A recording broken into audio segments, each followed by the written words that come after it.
बांग्लादेश में इस्लामिक कट्टरपंथियों के अत्याचार से बचने के लिए वहां के लोग भाग कर भारत आ रहे हैं। एक नाबालिग लड़की वहां से इसीलिए आ गई क्योंकि उसे अगवा करने की धमकी दी जा रही थी।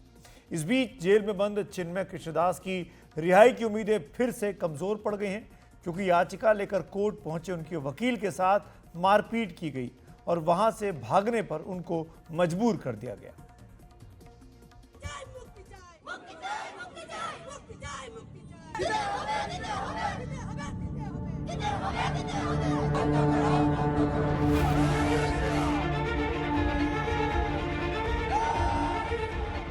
बांग्लादेश में हिंदुओं के खिलाफ अत्याचार बढ़ रहा है और भारत में बांग्लादेश की सरकार के खिलाफ आक्रोश।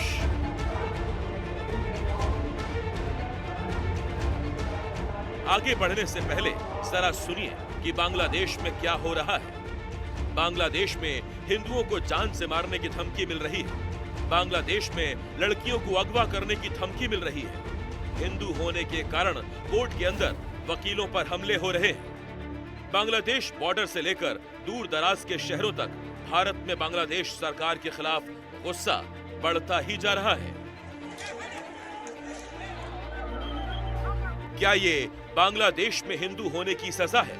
आप इस वक्त अपनी टीवी स्क्रीन पर जिन दो लोगों को देख रहे हैं वो बांग्लादेश से भागकर भारत आए हैं। नाबालिग लड़की इसलिए भागी क्योंकि उसके सामने बांग्लादेश में अगवा किए जाने का खतरा था, जबकि 21 वर्ष के इस लड़के के सामने बांग्लादेश में रहना मौत के साए तले जीना बन गया था। बांग्लादेश से भागकर भारत आई इस नाबालिग लड़की का कसूर सिर्फ इतना है कि इसके घर वाले इस्कॉन के अनुयायी हैं।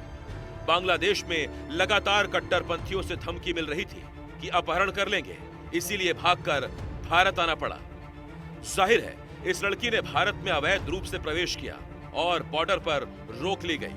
पश्चिम बंगाल की उत्तरी दिनाजपुर पुलिस ने फिलहाल बच्ची को शेल्टर होम में भेज दिया है। बच्ची से जानकारी के आधार पर यहां भारत में उसके घर वालों से संपर्क किया गया। घर वालों का कहना है कि बांग्लादेश में जो धमकियां मिल रही थी उन्हें परिवार के लिए बर्दाश्त कर पाना मुश्किल हो रहा था। আমার সম্পর্ক ওই নাতিন হবে তো আমি আমার ফোন নাম্বার ওরা জানে, সেজন্য আমি থানায় আসছি তো ওনাকে দেখা করার জন্য। তো ওরা তো ওইদিকে ও আমাদের ইসকনের ভক্ত বলে ও টর্চারিং করেছে, তারপর ওকে কিডন্যাপ করবে এই ভয়ে তো ও আসছে, সেজন্য আমার ফোন নাম্বার ওরা নিয়েছিল। अब जरा इस तस्वीर को देखिए। 21 साल का जीवन बर्मन बांग्लादेश में इस बात से डरा हुआ था कि कभी भी उसके साथ कोई अनहोनी हो सकती है। बांग्लादेशी कट्टरपंथी जीवन बर्मन के पीछे इसलिए पड़े हुए थे क्योंकि वो जीवन को इस्कॉन से जुड़े चिन्मय कृष्णदास का समर्थक मानते हैं। ये लड़का जान बचाने के लिए भारत आया है। भारत की सीमा में घुसने के लिए इसने नदी का रास्ता तय किया। जलपाईगुड़ी पुलिस ने जीवन को कोर्ट में पेश किया। जरा सुनिए इस दौरान जीवन ने क्या कहा। আমি একজন সনাতনী, আমাদের হিন্দুদের উপর অনেক টর্চার হচ্ছে, যার কারণে আমি বাংলাদেশ থেকে ইন্ডিয়াতে আসি। इस बीच इस्कॉन गुरु चिन्मय कृष्णदास की जेल से रिहाई नहीं हो पाई क्योंकि उनके नए वकील पर भी पेशी के दौरान कोर्ट में हमला किया गया। वकील का आरोप है हिंदू होने की वजह से उनके ऊपर कोर्ट में हमला किया गया। আমি এসেছিলাম গতকালকে ঢাকা থেকে চট্টগ্রামে চিন্ময় প্রভুর মামলা সহ আরো কিছু আইনজীবীর বিরুদ্ধে যে কতগুলো মামলা নেওয়া হয়েছিল সেগুলার তাদের আইনগত সহযোগিতা করার জন্য এসেছিলাম ঢাকা থেকে। इस बीच पश्चिम बंगाल की मुख्यमंत्री ममता बनर्जी ने कहा है कि केंद्र सरकार को और बढ़ चढ़कर कार्रवाई करनी चाहिए। আমরাও সকলে প্রোটেকশনের দাবি জানাচ্ছি।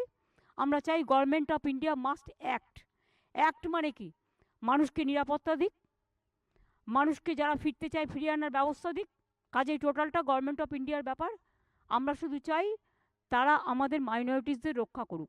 बांग्लादेश में जो परिस्थिति है उसे संभालना भारत के डिप्लोमेसी के लिए एक चैलेंज है, लेकिन इस वक्त जब बांग्लादेश में एंटी इंडिया जो आवाज है और रेडिकल फोर्सेस जो है वो खुल के बात कर रहे हैं और भारत के डिप्लोमेसी के लिए ना सिर्फ ये बंद करना जरूरी है और ये भी देखना है कि कैसे इस पूरे नेबरहुड को और बांग्लादेश और भारत के रिश्ते को अब यहां से और बेहतर बनाया जाए।